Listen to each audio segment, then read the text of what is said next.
বসন্তের নাতিশীতোষ্ণ আবহাওয়ায় আমরা পৌঁছেছি বছরের শেষে। শুরু হতে চলেছে নতুন বর্ষ। নতুন বর্ষ মানেই আগমন ঘটে বৈশাখে।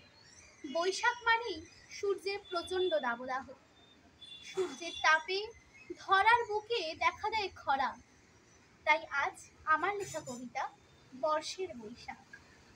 চৈত্রের ফাগুয়া হাওয়া বলছে যে যাই যাই, বসন্তকে দিল আজ বিদায় সবাই। তাই চৈত্রের শেষে ধরার বুক কাঁপে বৈশাখের সাথে নব সূর্যের প্রখর উষ্ণ তাপে।